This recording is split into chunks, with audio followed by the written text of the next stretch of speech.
Bab 221, Mencuyin dan Jingyan, bahaya. Perempuan Fengxiang murka besar. Bakat kultivasi Ling Wei luar biasa. Ia murid kepercayaannya, masa depan tak terhingga. Sekarang justru dibunuh begitu saja oleh Mu Bei. Dan dibunuh tepat di depan matanya. Seketika, wajahnya menjadi ganas. Sampah. Berani-beraninya kau. Sialan. Bodoh amat, aku memang begini, mau apa? Kalau berani, tebas aku sekarang. Mu Bei langsung memaki.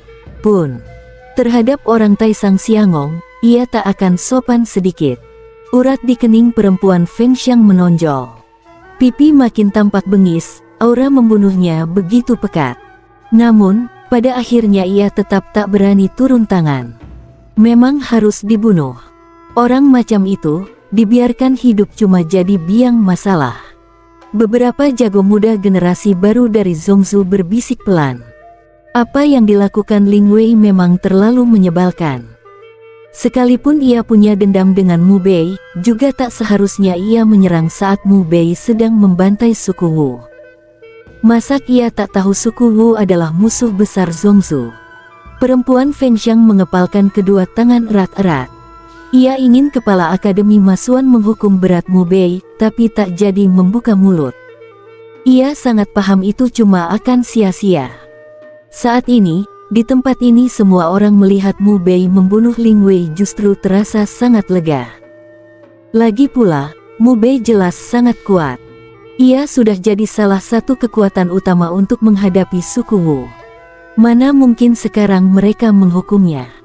Mustahil. Ia hanya bisa menahan diri. Mu Bei menatap perempuan itu, lalu menyeringai dingin. Lihat tampangmu, jalang tua. Pengen banget lihat aku mati tapi tak bisa apa-apa. Enak banget rasanya lihat kau sekecewa itu.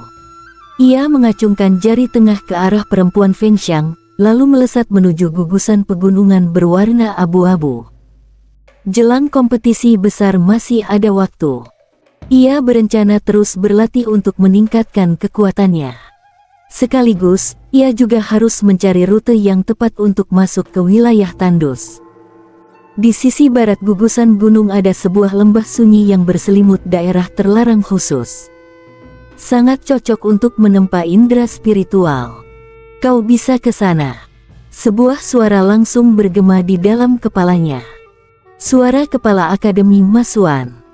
Mu Bei menoleh sekilas ke arah Masuan, lalu segera pergi menjauh. Tak lama kemudian, ia tiba di sisi barat pegunungan.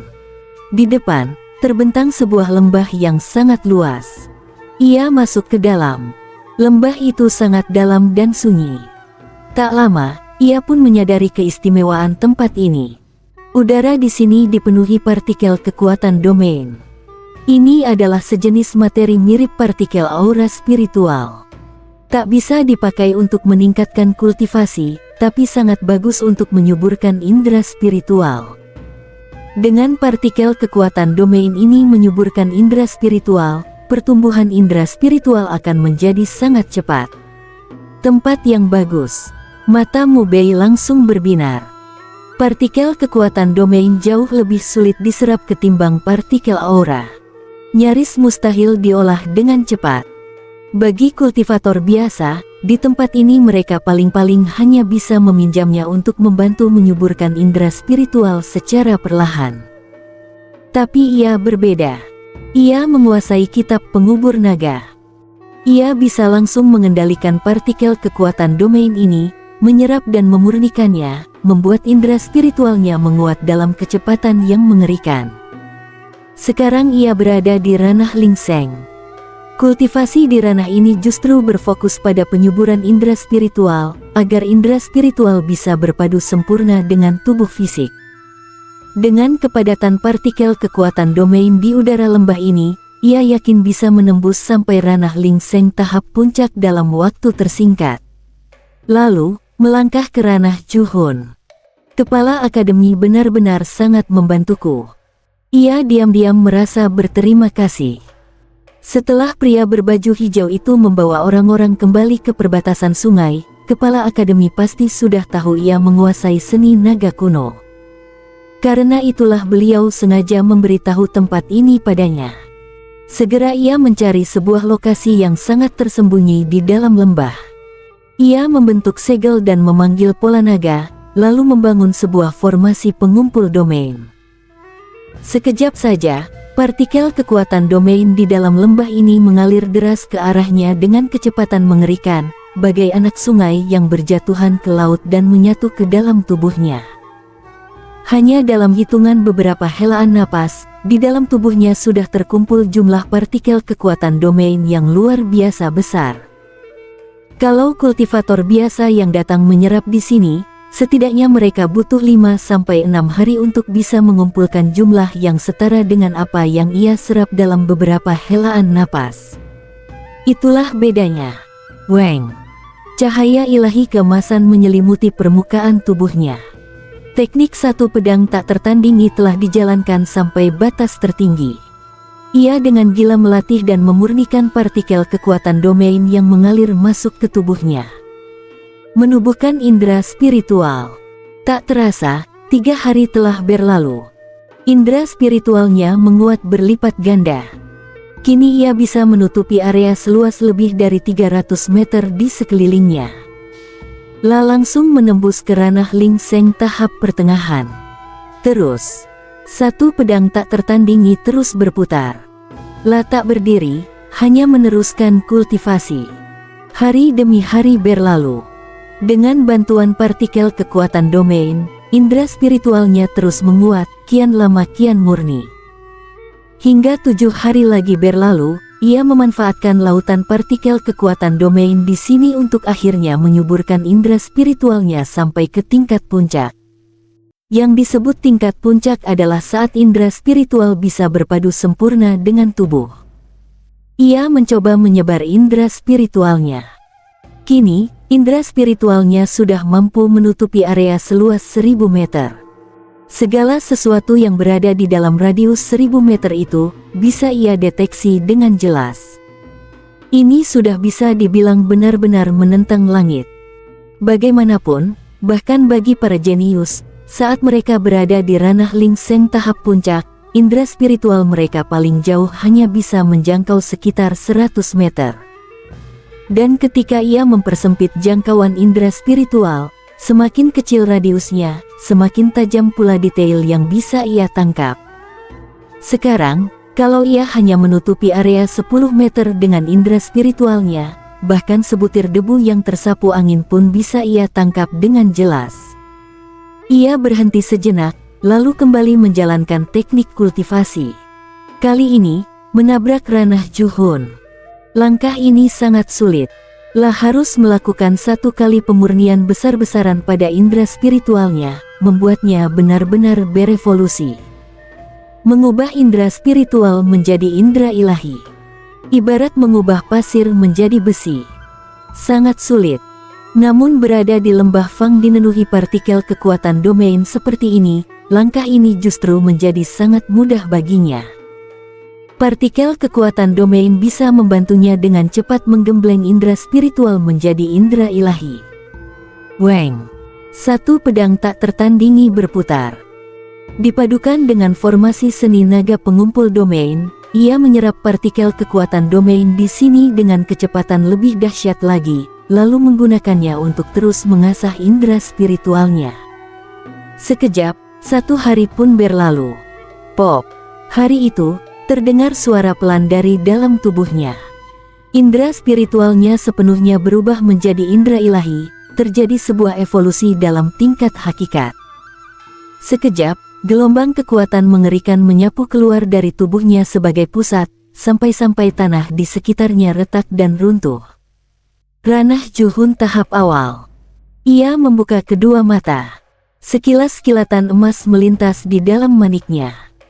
Dengan bantuan partikel kekuatan domain di lembah ini, hanya dalam 11 hari, ia menembus dari ranah Ling Seng tahap awal ke ranah Juhun tahap awal. Lompatan besar. Sekarang, ia bisa merasakan dengan sangat jelas bahwa kekuatan tempurnya secara keseluruhan naik ke tingkat yang sama sekali berbeda. menguat beberapa kali lipat. Ia berhenti sejenak lalu mengeluarkan beberapa batang obat spiritual. Dengan satu pedang tak tertandingi, ia memurnikan obat-obat itu dan menata ulang kekuatan di dalam ranahnya sekarang. Hingga hampir setengah hari penuh berlalu, barulah ia berhasil menstabilkan kultivasi ranah Juhun tahap awalnya. Pada saat itulah, terdengar suara langkah kaki di dalam lembah. Ada orang lain yang masuk.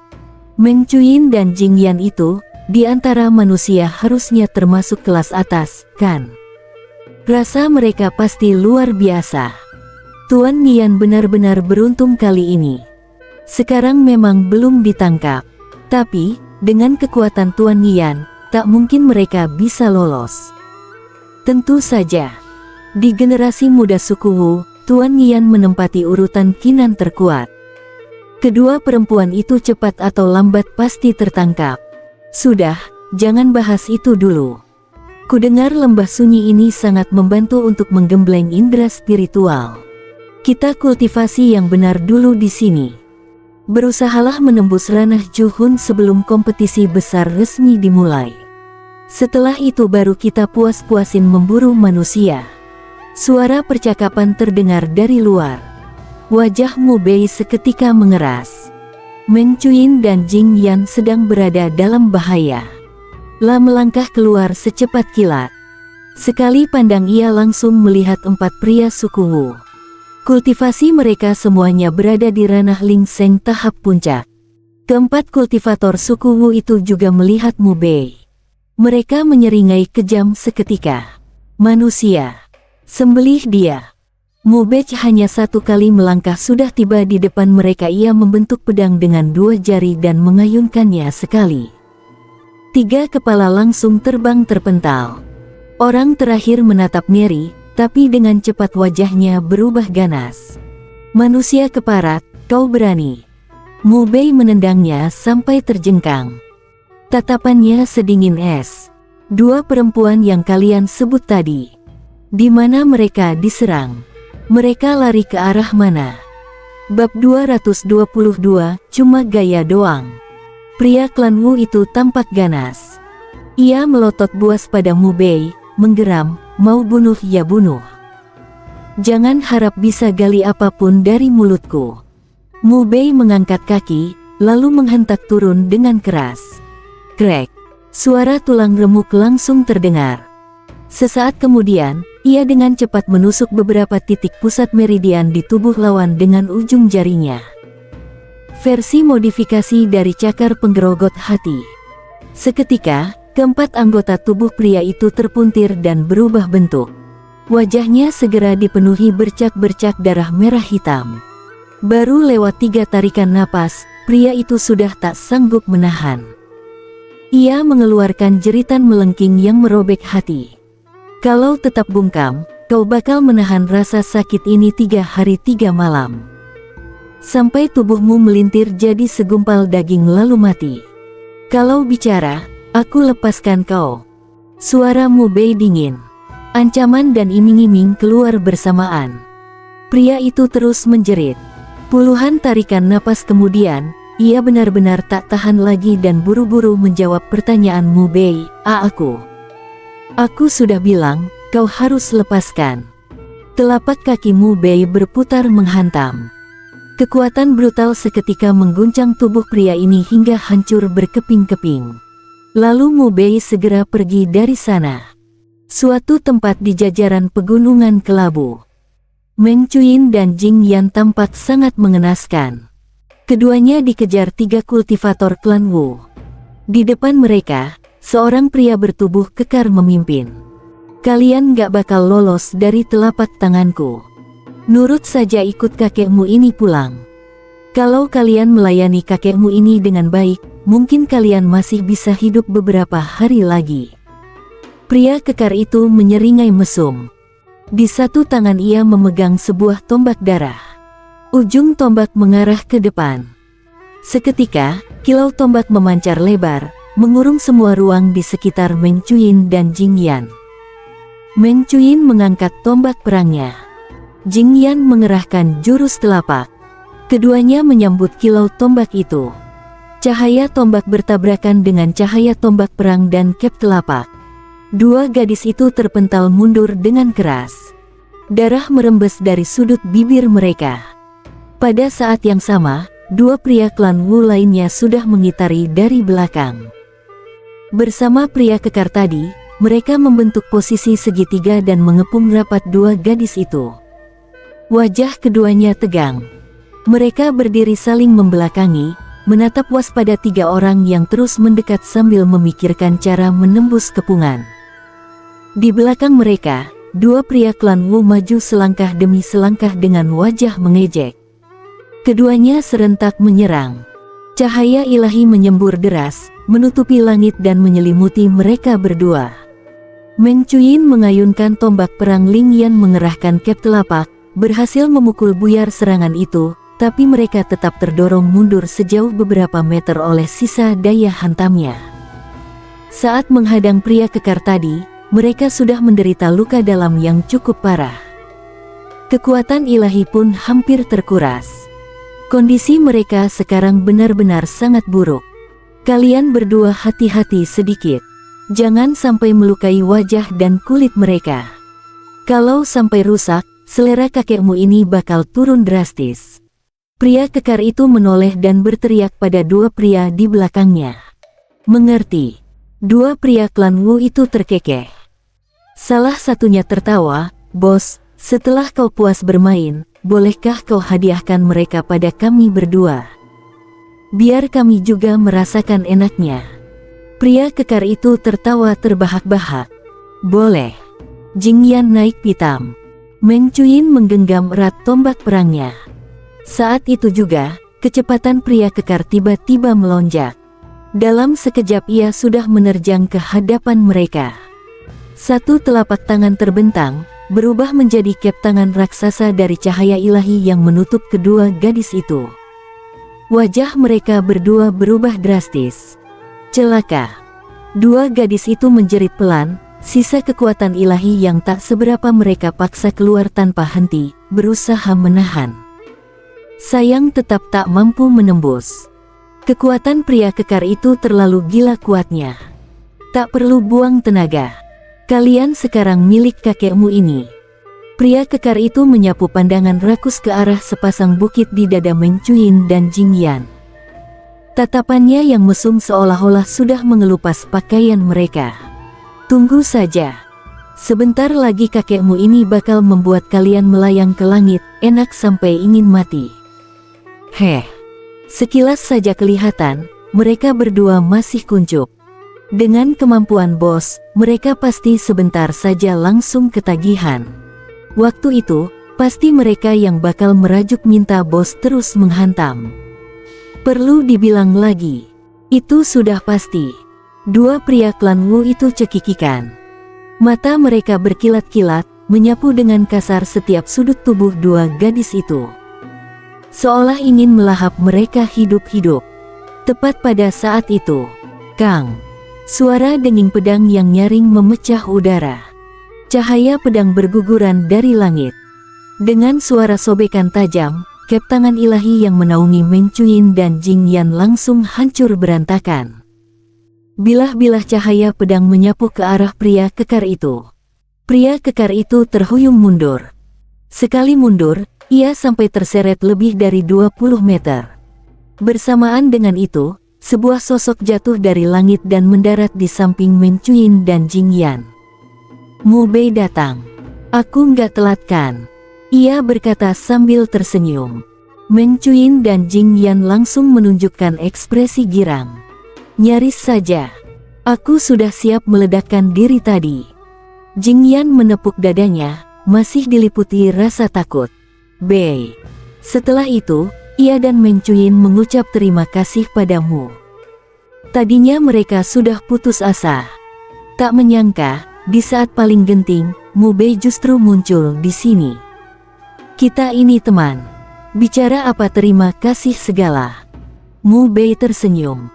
Baik Meng Chuyin maupun Jing Yan sudah banyak membantunya. Sifat dan watak keduanya juga sangat baik. Ia sejak lama menganggap mereka sebagai teman dekat.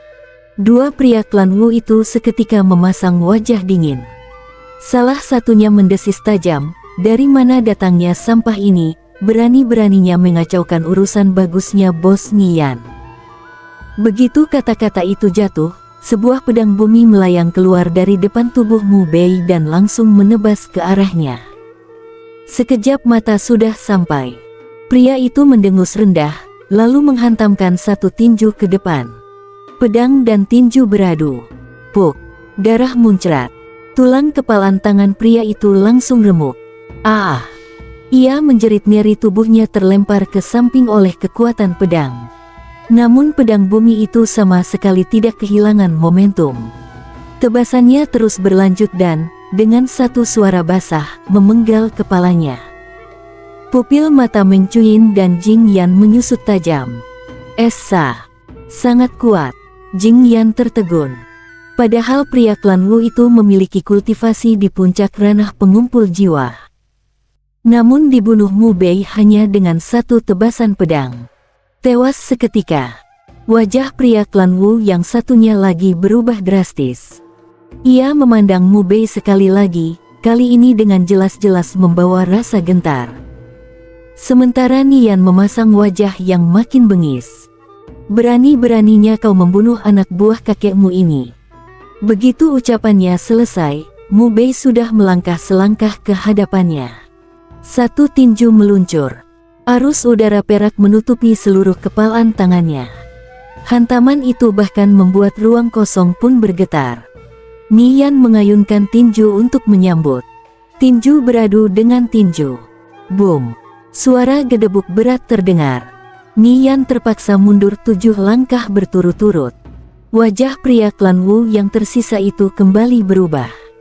Di generasi muda klan Wu, Nian menempati urutan ke-6. Kekuatan tempurnya sangat mengerikan. Tapi sekarang, ia justru dipaksa mundur oleh satu pukulan Mu. Wajah Nian seketika menjadi bengkok dan ganas. "Bocah sialan, tenaga kasarmu lumayan juga." Menarik. Boom! Kekuatan ilahi ranah dewa jiwa puncak bergolak. Ia mencengkeram tombak perang di tangan kanan, lalu melangkah ke arah Mu Bei satu langkah demi satu langkah. Setiap satu langkah yang ia injakkan, tanah di bawah kakinya hancur sedikit. Aura di tubuhnya terus naik setahap demi setahap. Cahaya tombak menyatu dan saling bersilangan dengan sendirinya. Seperti jiwa-jiwa tempur yang punya kesadaran, berputar-putar mengelilingi tubuhnya. Cuma gaya doang. Mu Bei memanggil keluar sebuah pedang bumi, lalu menebas sekali. Satu bilah cahaya pedang emas menyembur keluar, menggulung ke arah Nian. Tajam, brutal, shoot, shoot, shoot. Cahaya tombak yang mengitari tubuh Nian hancur lebur seketika. Nian menghantamkan satu tinju. Ia berhasil memukul pecah cahaya pedang itu. Namun pada saat yang sama, Mu Bei sudah muncul tepat di depannya mengayunkan satu tenasan pedang yang lain. Kang! Denging pedang menggema. Lapisan tipis ki pedang emas menyelimuti permukaan pedang. Angin pedang berputar liar, menerjang ke sekeliling dan merobek ruang. Satu tebasan pembantai dewa. Wajah Nian berubah.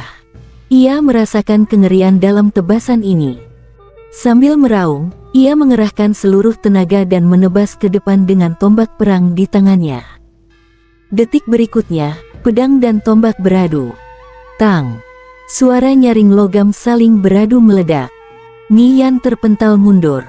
Telapak tangannya yang memegang tombak langsung robek di bagian harimau tangan. Sedangkan pedang Mu Bei terus turun. Dengan satu suara sobekan basah, pedang itu meninggalkan luka sepanjang 3 ci di dada Nian. Darah menyembur deras. Bersambung.